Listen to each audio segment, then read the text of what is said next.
Bien-aimés en Christ, grande est notre joie de vous savoir nombreux à l'écoute. Que le Seigneur soit avec vous ce matin.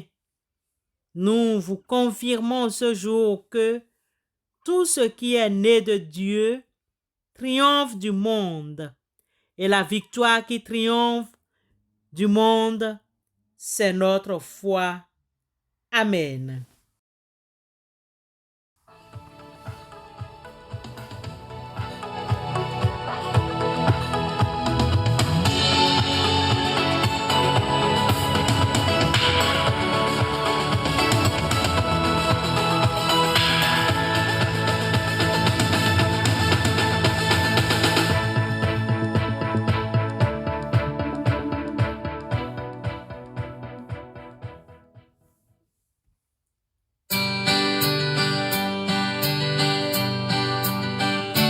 What a wonderful change in my life has been wrought since Jesus came into my heart.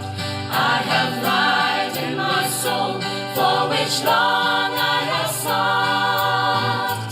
Since Jesus came into my heart. Since Jesus came into my heart.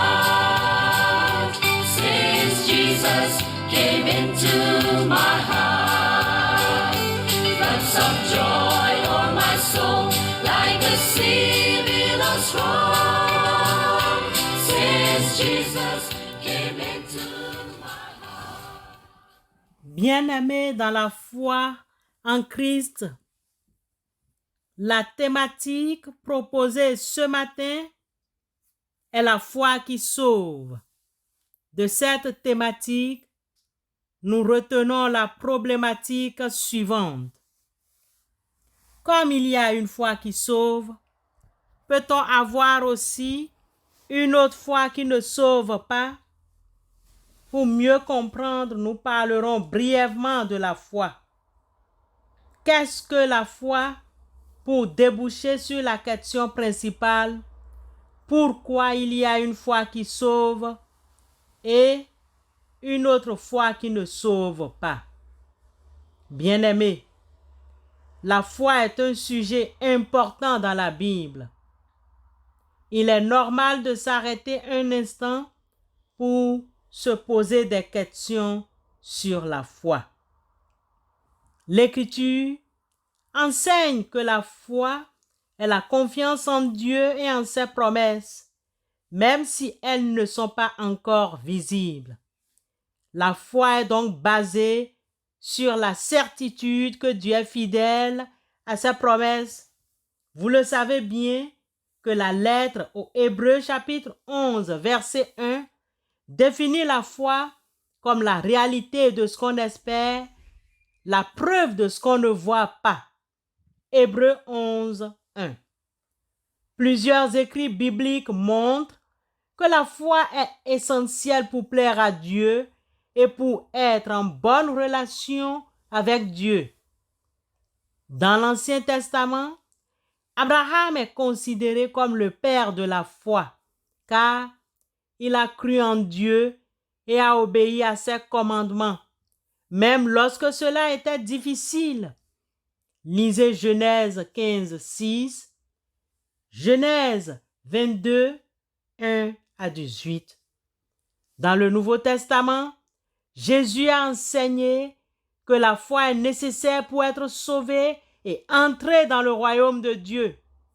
Lisons la finale de Marc, c'est-à-dire Marc 16, 16. Celui qui croira et qui sera baptisé sera sauvé, mais celui qui ne croira pas sera condamné. L'évangéliste Jean 3, 16 va aussi dans le même sens. Néanmoins, La Bible en divers passages enseigne également que la foi doit être accompagnée des œuvres. L'apôtre Jacques 2, 26, dans son épître écrit que la foi sans les œuvres est morte. Comme le corps sans âme est mort, de même la foi sans les œuvres est morte.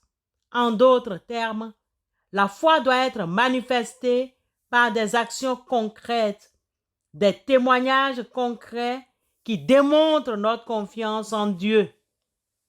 La foi doit être nourrie par la prière, la lecture de la parole de Dieu et la communion avec d'autres croyants. Paul, dans sa lettre aux Romains, écrit que la foi vient de ce qu'on entend et ce qu'on entend vient de la parole de Christ. Romains 10, 17. Si la foi est une ferme assurance des choses qu'on espère, une démonstration de celles qu'on ne voit pas, comment peut-on avoir une foi qui sauve et une autre qui ne sauve pas? En effet, il faut noter la différence entre la foi active qui sauve, que la thématique soulève, et la foi inactive qui ne sauve pas, c'est-à-dire une foi livresque et religieuse. Bien-aimés en Christ, la Bible fait ressortir la foi qui sauve et la foi qui ne sauve pas.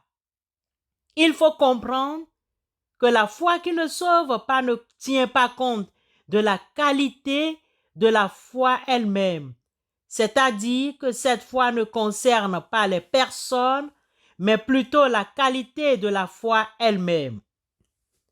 La foi qui sauve est une foi en Jésus-Christ, le Fils de Dieu, qui est mort pour nos péchés et qui est ressuscité des morts. Cette foi est une foi qui nous conduit à l'obéissance à Dieu et à la transformation de notre vie.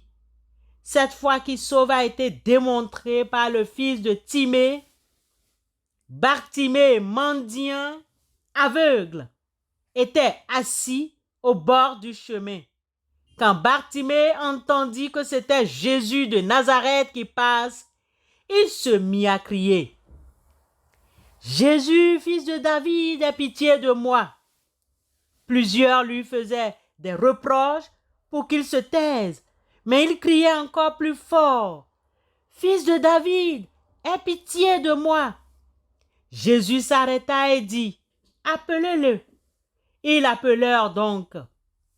L'aveugle lui dit: « Courage, lève-toi, il t'appelle. » Alors il jeta son manteau, sauta sur ses pieds et vint vers Jésus.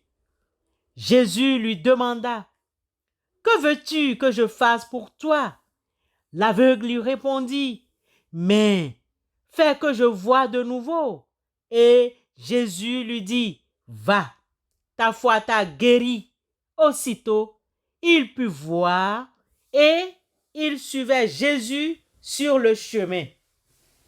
Bien-aimé, Marc, dans son chapitre 10, verset 46 à 53, nous démontre que la foi de Bartimée l'a sauvé de la cécité qui a duré pendant plusieurs années. C'est la foi qui sauve. Un exemple concret. Par contre, la foi qui ne sauve pas est une foi qui est simplement intellectuelle, qui ne conduit pas à l'obéissance à Dieu et à la transformation de notre vie. Contrairement à la foi qui sauve de Bartimée, la foi qui ne sauve pas est une foi stérile et ne produit aucun fruit. Il est important de comprendre que Dieu ne juge pas les personnes en fonction de leur foi, mais plutôt en fonction de leur relation avec lui. Bartimée est resté en relation avec Jésus et continuait de crier malgré les obstacles. Dieu veut que tous les hommes soient sauvés. peu importe leur niveau de foi. Dieu veut que tous les hommes soient sauvés et parviennent à la connaissance de la vérité. 1 Timothée 2, verset 4. Bien-aimés, le verset 16 de Jean 3 nous rassure que Dieu a tant aimé le monde qu'il a donné son Fils unique afin que quiconque croit en lui ne périsse pas, mais qu'il ait la vie éternelle. Voilà notre foi qui sauve. Cherchons Dieu de tout notre cœur comme Bartimée à mettre notre foi en Jésus-Christ. Il est le chemin, la vérité et la vie, et personne ne vient au Père que par lui. Jean 14, verset 6. Somme toute, la foi qui sauve est celle qui fait confiance totale à Dieu et en ses promesses. Cette foi est essentielle pour être en relation avec Dieu.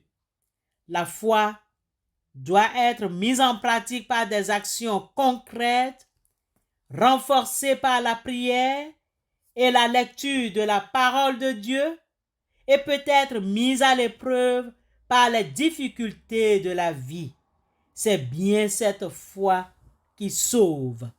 Amen.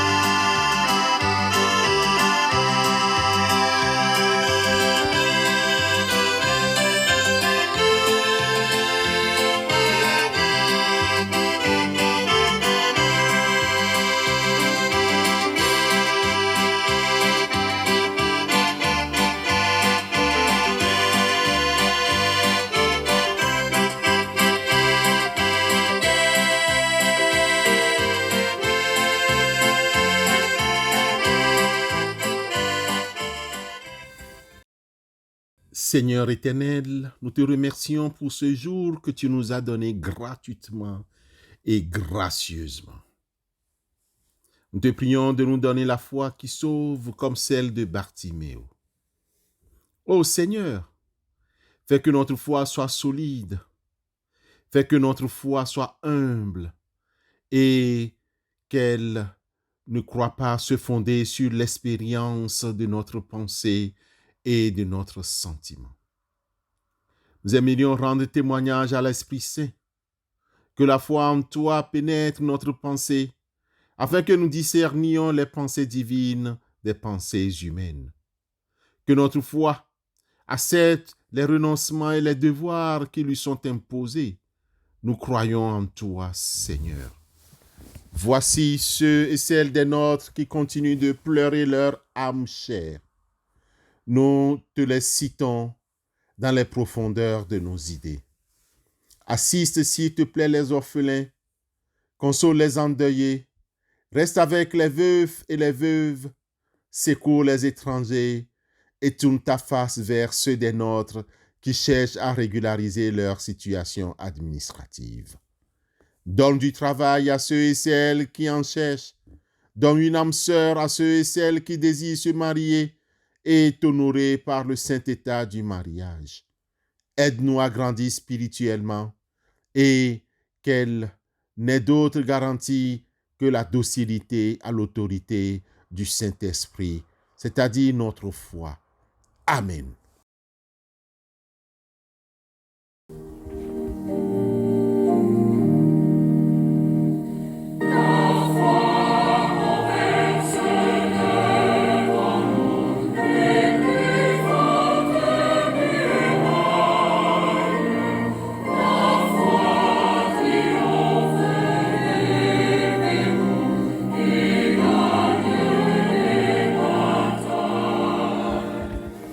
Recevons la bénédiction de la part du Seigneur.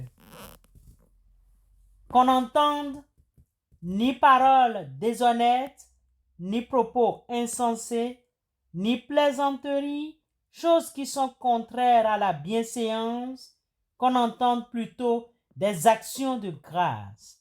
Bonne journée sous la grâce divine. Amen.